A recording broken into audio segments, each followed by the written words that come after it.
More than half of the passengers on at least 2 flights from China to Italy have tested positive for COVID-19. This is coming as China is preparing to open up its borders and lift restrictions under its stringent zero COVID policy, despite the country facing a massive uptick of new infections. The 2 flights into Milan were amongst those wherein passengers were subjected to new mandatory COVID-19 testing. Millions of Chinese are flying abroad for next month's Lunar New Year holidays for the first time since 2020. In almost 3 years, is China now trying to play COVID atom bomb for the second time? Is China deliberately sending infected people across the country, or across the world rather, to spread COVID-19?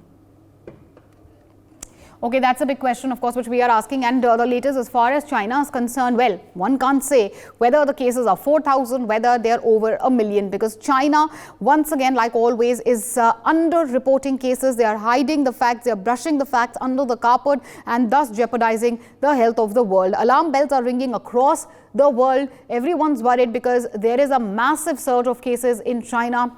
A new variant has been found in China, a variant which a large part of the world has not been exposed to. But when it comes to China, of course, one cannot trust the country with providing the right information. It's very interesting that at this point of time, many are already talking about imposing travel restrictions on Chinese nationals. That has not happened in Italy. It's more than half the people who had come from China who have tested positive. Remember, earlier also we had seen how Italy had borne the brunt of the coronavirus wave, and this is really giving a deja vu feeling to the world. It's a very, very scary situation. There are speculations also, conspiracy theories also, which are doing the round. Many speculating that it's perhaps Xi Jinping which is deliberately sending all these COVID-infected people to various parts of the world. Who knows, once again, when it comes to China, whether it's deliberate or not, end of the day, it's a huge concern. It does cause alarm bells, ring alarm bells across the world.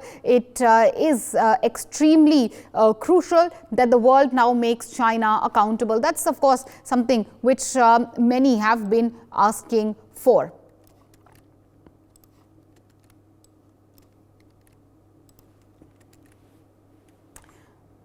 All right, news coming in once again, just to apprise our viewers perhaps who are just joining the broadcast as to what we are showing on your screens. What you can see is the passengers coming from China. Now, these are multiple flights, 2 flights which had come from China to Milan, and 50% Chinese passengers have tested COVID positive. That is, of course, a high positivity rate. Remember, when we speak about the variant which is prevalent in China, one positive person can infect up to 18 people. While the ferocity may not be as much as Delta, but the speed with which it spreads, that of course is much higher. Now, if you have more than half of passengers which are coming on 2 flights simply from China to Italy or testing positive, the question is, why is it that the world cannot declare China a containment zone? That is, of course, a question we are asking. Sanjeev Srivastava, over to you. What action can be taken against China? It's, as we discussed earlier in the day as well, it's giving us a deja vu feeling. The world is extremely worried. 50% Chinese passengers, when they test positive on 2 flights, it's a huge cause of concern, is it not, sir? Certainly. I think the situation is getting serious every day, and I think the international community must have a very strict, policy towards dealing with this outbreak in China, and it should not go other countries. That all kind of steps, precautionary measures must be taken. I am of the view that international community, including our own country, we must be very, very careful, cautious with regard to having contacts with China. Those who are coming from China, wherever such contacts are being made, I think there all testing should be done. It should be mandatory. And also those countries in the Western, be it Australia or other countries, those who are still not taking steps, I think they are making a huge mistake. And I think the best lesson we can learn from the previous 2019 outbreak is that we will have to take, all caution care from day one. And I think that is a mandatory thing which should be done. But unfortunately, some countries have still not taken such measures.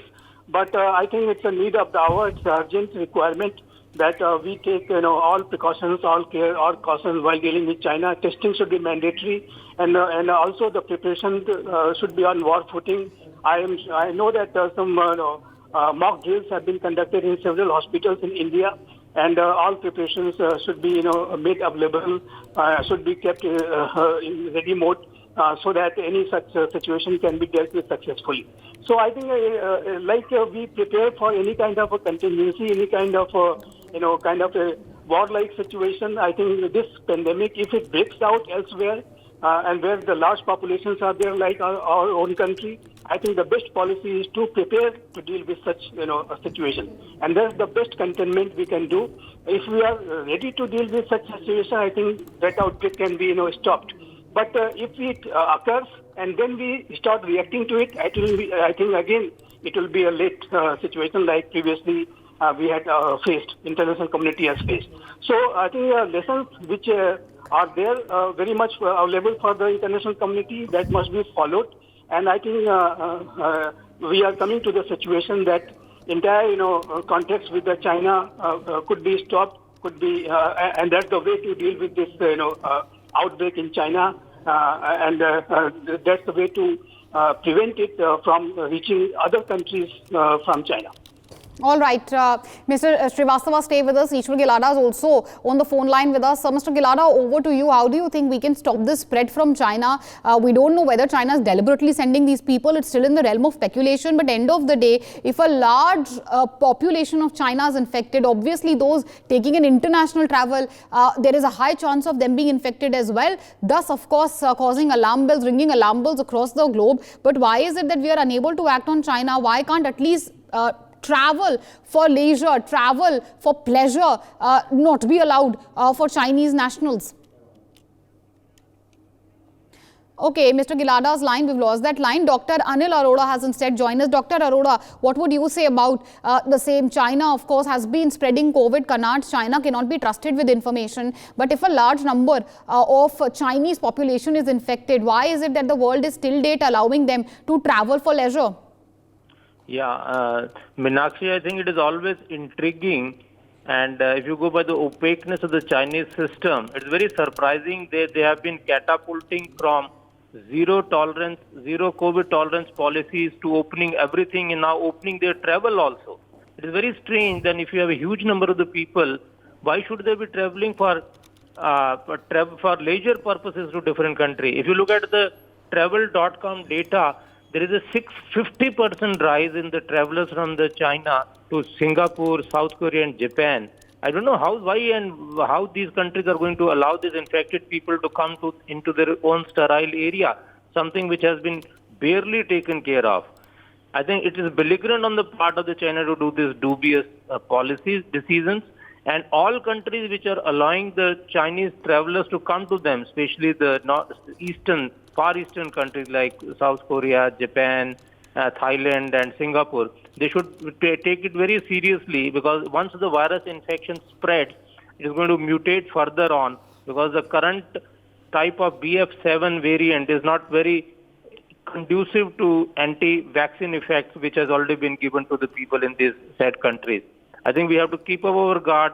We have to stop entry of these people, and even if they come, they should preferably be screened thoroughly, and if needed, they should be quarantined. For more such videos, subscribe to the NewsX YouTube channel, hit the bell icon.